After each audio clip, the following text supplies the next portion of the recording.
Craig will be Ava's husband, not you. From this day forward, you will leave Ava alone. Sandra triumphantly pointed at the door. Get out of this house. Aiden stood aghast in the den of the Stone family mansion. He couldn't believe what he was hearing.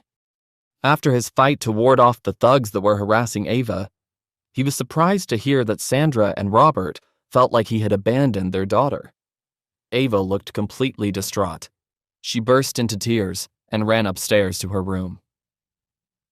Ava, wait! Aiden started to follow her, but Robert stood in his path. You abandoned her in that bar, and now you think you can go after her? In my house? Do you expect everything to go back to the way it was?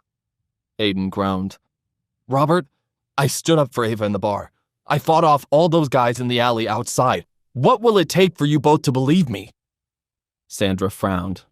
Sorry, but we heard a different story. What does she mean? Who told them I abandoned her? Aiden's eyes drifted over to Craig. The smirk on his face made it clear immediately. Craig must have spun this little story for them. Craig took that as his cue to step forward. Listen, Aiden. Just take it like a man. Ava's mine and not yours. Now, why don't you pack your bags and head on home? Aiden pleaded with Robert. You have to believe me. I would never leave your daughter like that. Stop lying. Unless you want to see me get really angry. Robert's brow furrowed as he spoke.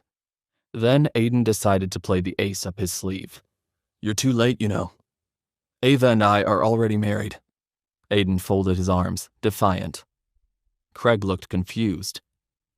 What? Harvey told us to go down to the courthouse and get married today.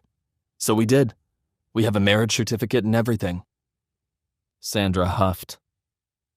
That doesn't matter. We can say Harvey orchestrated that without our consent. We'll get the marriage annulled in no time, and then Ava will be free to marry Craig. Aiden chuckled to himself.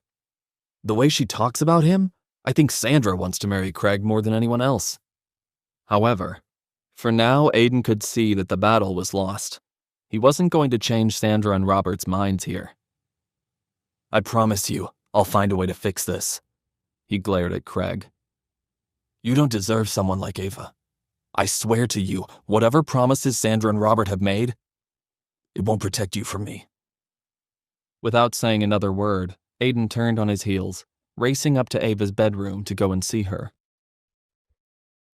Aiden quietly cracked open the door to Ava's bedroom. To his surprise, she was already asleep. She must have cried herself to sleep, Aiden thought to himself. Looking at her, he couldn't believe how lucky he felt to be married to her. She's so beautiful. A guy like Craig doesn't deserve such a masterpiece. He sat down at the end of the bed, resting his hand on her. In a moment of impulse, realizing that they were now married, Aiden tried to cuddle up next to her. What are you doing? Ava suddenly woke up with a start. She kicked at him, forcing him out of bed. What do you mean? I'm your husband. You're my wife. We're married now. Aiden tumbled onto the floor. You're not my husband, Aiden. You're actually my own personal hell on earth. Ava began to cry again. So what, you'd rather marry Craig instead? Aiden sighed at the thought. Has it ever occurred to you that I don't want to be ordered to marry anybody? Ava wiped tears from her cheeks. Maybe I just want to actually fall in love. Pick someone for myself. Aiden exhaled, his face growing flush. Besides, Ava continued, you promised me you would help me. You promised me that you would find some way to make this all up to me, and you haven't. What have you done to try and make my life better? Aiden sat back down at the edge of the bed, putting a little more distance between them. Did you get a meeting with Shaw Industries today, by any chance? Ava furrowed her brow. Yes? What does that have to do with anything? Well, I told you I'd help you. Ava scoffed. What does me getting a meeting with Cyrus Shaw have to do with a penniless delivery boy? Don't pretend to actually take credit for that. Besides, Cyrus is an old family friend. It has more to do with that than anything else. She jumped up from the bed, heading to the bathroom. She wiped her face off in the sink, exhaling. Craig would never lie to me the way you do. You know that? He's a good, decent man, unlike you. How can I prove to her that it was me? Aiden wondered. I can't. Not without revealing my true identity. And Ava can't know that I'm the tiger. Not yet. Aiden, I think it's time you left now. Ava leaned on the door jamb in the bathroom, clutching her robe. Get out. Ava, please, let me try to explain. Aiden pleaded with her one last time. Get out, get out, get out! She pushed him out of the bedroom, slamming the door in his face. Aiden lingered in the hallway for a moment. Well, this was not how I expected my wedding day to go. Isn't there supposed to be a honeymoon period? He snuck back down to the staff quarters, making up a bed for himself. Despite how exhausted he was, he could barely sleep. He just stared up at the ceiling, the gears in his head turning. The next morning, Aiden snuck out quietly, being careful not to attract the attention of any members of the Stone family. Luckily, he didn't run into any of them. He managed to make it to the office without being spotted.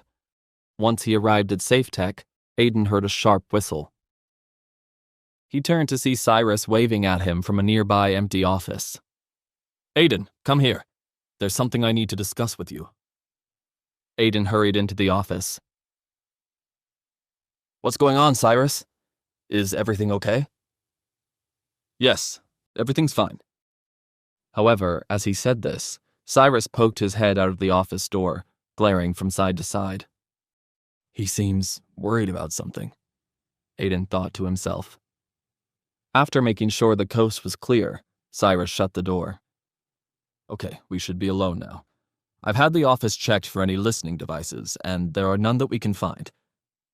Cyrus began to pace. Aiden frowned. What's going on, Cyrus? It's all under control, but we have to go over the plan for the auction. Right. I had almost forgotten. The auction is happening later today. As I mentioned before, Laura is going to be there. Aiden got goosebumps just hearing Laura's name. I'm looking forward to meeting her. Yes, Cyrus sighed. But there's a problem. What is it? Cyrus folded his hands behind his back as he paced back and forth. We always have agents out in the field, keeping their eyes and ears to the ground, making sure that all of our exploits remain unseen, and that our operatives are safe. Of course, since you'll be at the auction today, and you are the tiger, we've doubled our recon. Aiden sat down across from Cyrus. And? Cyrus blinked. Well, one of our scouts discovered that... Well, it's possible that Dominic Grayson will also be in attendance at the auction today. Aiden nodded. I see. That does pose a problem. But also, perhaps an opportunity. Cyrus furrowed his brow. An opportunity. Aiden stood up again. We've got to get more information on Dominic if we're going to head him off at the pass. If he's targeting the Tiger Group, Maximilian, or me, we've got to be on top of it. As he spoke, he recalled his fight with the 3 rogue agents in the alleyway.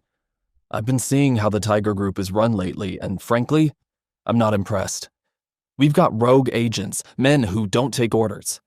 If I'm going to run this group and defeat Dominic, we need to be unified. Cyrus beamed. You are absolutely right. He walked over to Aiden, clapping his shoulder. You've got a real knack for this. Just remember, use your Tiger Group card to get into the right places and talk to the right people. That card will save your life out there, especially at an auction like that. Aiden nodded. Well, if there's nothing else, I have some business to tie up here before I go. Cyrus nodded. Perfect. I'll meet you there. Aiden started for the door to the office. Oh, and Aiden. Aiden stopped, turning to face Cyrus. There's just one more thing. Aiden froze. Yes? Cyrus looked unsteady. I'd be wary of Laura. Even more so than Dominic Grayson. A look of shock flashed across Aiden's face. Laura? Cyrus nodded. She looks like the most beautiful rose you'll ever see. But remember, roses have thorns. Is Laura as dangerous as everyone says she is? What will happen when Aiden meets her at the auction? And can Aiden trust her? Wait, that's not the end. You've just had a free taste. Now get the full story on the Pocket FM app, link in description. Check out our next video and playlist, and don't forget to like, share, and subscribe.